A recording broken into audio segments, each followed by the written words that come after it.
सगळ्यांना नमस्कार. मी आहे प्रिया आणि आज आपण बघणार आहोत दुधापासून बनवलेला एकदम मऊ, रसाळ आणि स्वादिष्ट मलाई खाजा.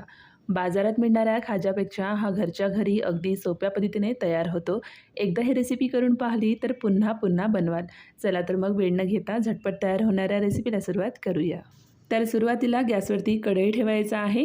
तर दूध टाकण्याआधी कढईला थोडंसं पाणी लावून घ्या. यामुळे दूध तडाला लागण्याची शक्यता कमी होते आणि खवा छान असं बनून तयार होते. तर हे एक छोटी आणि महत्त्वाची टिप्स आहे. तर आता यामध्ये अर्धा लिटरपर्यंत फुल फॅट मिल्क घ्यायचं आहे. तर इथे आपण मलाई खाजा तयार करण्यासाठी फुल फॅट मिल्कचा वापर हे करत आहोत. आता मध्यम आचेवर सतत ढवळत दूध आटवून त्याचा छान खवा तयार करून घेणार आहोत. जर तुमच्याकडे फुल फॅट दूध नसेल तर अशावेळी टोंड दूध किंवा स्टँडर्ड दूधही वापरू शकता. पण लक्षात ठेवा त्यापासून खवा थोडा कमी तयार होईल आणि मलाईदारपणा देखील थोडा कमी असेल. त्यामुळे शक्य असेल तर फुल फॅट दुधाचा वापर करायचा आहे. त्यामुळे रिझल्ट देखील चांगला मिळेल. तर अशा प्रकारे दुधाला सतत ढवळत राहायचं आहे. मध्ये मध्ये कढईच्या कडा खरवडत राहा म्हणजे साईही व्यवस्थित मिसळली जाईल. तर दूध आटवायला थोडा वेळ लागतो पण हीच या रेसिपीची खासियत आहे. त्यामुळे थोडा संयम ठेवायचा आहे आणि शेवटी मिळणारा मलाई खाजा प्रत्येक मिनिटाची चीज करेल. तर हे बघा दूध हे आटत आहे. जसं जसं दूध आटत जाईल तसं वारंवार ढवळणं खूप महत्त्वाचं आहे, नाहीतर दूध तडाला लागू शकते. आता आपला खवा जवळपास तयार झाला आहे. थोडा अजून आटवूया म्हणजे छान दाणेदार आणि घट्ट असा खवा बनून तयार होईल. तर हे बघा हळूहळू दूध हे घट्ट होत चाललेलं आहे. मध्यम आचेवर आटवल्याने खवा छान मलाईदार बनून तयार होते. तर या स्टेजवरती आपल्याला गॅसची आच बंद करायचा आहे. आपल्याला इतका घट्टसर खवा हे बनून तयार करायचा आहे. कारण जेव्हा हे खवा थंड होणार ते परत घट्ट होऊन जाणार. त्यामुळे इथे आपल्याला गॅसची आच हे बंद करायचं आहे आणि हे पूर्णपणे थंड होण्यासाठी बाजूला काढून ठेवून देऊ. तोपर्यंत दुसरीकडे आपण साखरेचा पाक तयार करून घेणार आहोत. त्यासाठी कढईमध्ये 1 वाटीपर्यंत साखर आणि त्याच वाटीने 1 वाटीपर्यंत पाणी टाकायचं आहे. आता गॅसची आच मध्यम ठेवायचा आहे. मध्यम आचेवर साखर पूर्णपणे विरघळेपर्यंत हलक्या हाताने ढवळत राहायचं आहे. साखर हे पूर्णपणे विरघळल्यानंतर पाकाला 2 ते 3 मिनिटापर्यंत चांगल्या प्रकारे उकळी काढून घ्यायचा आहे. तर इथे आपल्याला एकतारी पाक नको तर हलका स्टिकी पाक हे तयार करून घ्यायचा आहे. तर गुलाबजामुनसाठी जसं आपण पाक तयार करून घेतो सेम तसंच इथे आपल्याला पाक हे तयार करून घ्यायचं आहे. तर अशा प्रकारे पाक हे तयार करून घेतल्यानंतर आता यामध्ये अर्धा चमचा वेलची पूड आणि अर्धा चमचा लिंबाचा रस टाकायचा आहे. यामुळे पाक हे घट्ट होत नाही. आता यावरती झाकण लावून गॅसची आच इथे आपण बंद करणार आहोत. तर इथे आपला खवा पूर्णपणे थंड झाला आहे. टेक्स्चर एकदम छान मऊ आणि घट्ट असा बनून तयार झाला आहे. तर पूर्ण थंड झाल्यानंतर खवा हे इतकं घट्टसर असायला पाहिजे. यानंतर यामध्ये अर्धी वाटीपर्यंत मैदा टाकायचा आहे. मैदा यामध्ये घालताना एकाच वेळी न घालता थोड्या थोड्या प्रमाणात टाकायचा आहे. सोबतच यामध्ये पाव चमचा बेकिंग पावडर टाकायचा आहे आणि हे सगळं हाताने चांगल्या प्रकारे मिक्स करून घेणार आहोत. तर असं थोड्या थोड्या प्रमाणात मैदा घालत पिठाला इथे मऊसर असं मळून घ्यायचं आहे. आणि जर पीठ हे मळून घेताना जास्त चिकट वाटत असेल तर थोडंसं मैदा टाकायचा आहे आणि जर जास्त घट्ट वाटत असेल तर एखादा चमचा दूध यामध्ये घालून मऊसर असं पीठ हे तयार करून घ्यायचं आहे.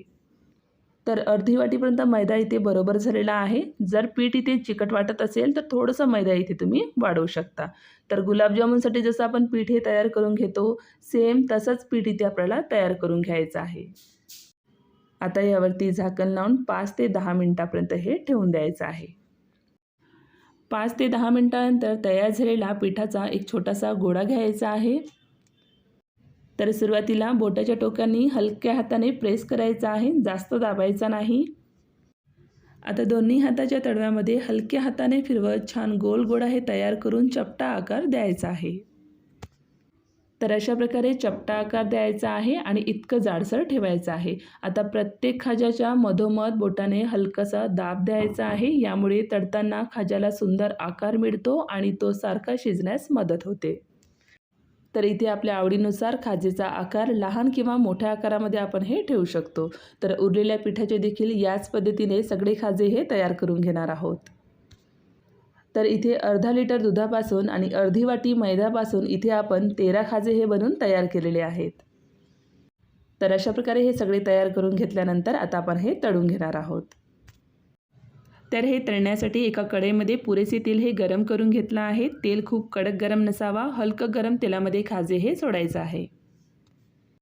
आणि जर तेल हे खूप गरम असेल तर खाजे बाहेरून लाल होतील पण ते आतमधून कच्चे राहतील, त्यामुळे हलकं गरम करून घ्यायचं आहे आणि नंतर एक एक करून हलक्या हाताने खाजे हे तेलात सोडायचं आहे। तर इथे आपण बघू शकतो खाजे हे तेलात सोडल्यानंतर हलके बुडबुडे हे दिसायला लागलेले आहेत। तर इतकं आपल्याला गरम हे तेल ठेवायचं आहे। तर एकाच वेळी कढईमध्ये जास्त खाजे टाकू नका, थोडी जागा ठेवा म्हणजे ते व्यवस्थित तळले जाईल। खाजेची खालची बाजू थोडंसं गोल्डन ब्राऊन होत असेल तर आपल्याला चमचेने हे पलटवून घ्यायचं आहे। तर खाजे हे एकदा पलटवून घेतल्यानंतर कमी ते मध्यम आचेवर गॅसची फ्लेम ठेवायचा आहे। तर तुम्ही इथे बघू शकता खाज्यांचा रंग हळूहळू गडद सोनेरी होत आहे। मलाई खाज्यासाठी असा थोडासा गोल्डन ब्राऊन रंग आला की चव आणि लूक दोन्हीही खूप छान होतात। तर असा हलका डार्क गोल्डन रंग आला की समजा आपले मलाई खाजे अगदी परफेक्ट तळले गेले आहेत। तर अशा प्रकारे तळले गेल्यानंतर खाजे हे बाहेर काढून घ्यायचं आहे। आता दुसऱ्या बाजूला तयार केलेल्या साखरेचा पाक आपण गरम करून घेणार आहोत आणि नंतर हे तळलेले खाजे पाकामध्ये सोडायचं आहे। तर पाक इथे चांगलं गरम आहे। खाजे हे पाकात सोडल्यानंतर एकदा मिक्स करायचं आहे आणि नंतर यावरती झाकण लावून ठेवून देऊ। आता दुसरी बॅच हे तळण्यापूर्वी एक छोटी पण महत्त्वाची टिप आहे। पहिली बॅच तळल्यानंतर तेलाचं तापमान खूप वाढलेलं असतं, त्यामुळे गॅस 1-2 मिनिटासाठी कमी करा किंवा बंद करून तेल थोडंसं थंड होऊ द्या आणि नंतर पुढची बॅच हे तळून घ्यायचं आहे। यामुळे सर्व मलाई खाजे एकसारखे सुंदर रंगाचे आणि आतून व्यवस्थित शिजले जातात।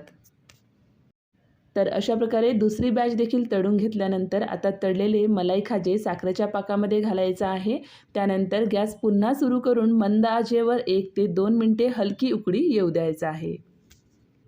तर यामुळे पाक खाज्यामध्ये अधिक चांगल्या प्रकारे मुरतो। लक्षात ठेवा गॅस मंदच ठेवायचा आहे, जास्त वेळ उकळू नका, नाहीतर खाजे जास्त मऊ होऊ शकतात। फक्त 1-2 मिनिटाची हलकी उकळी हे पुरेशी आहे।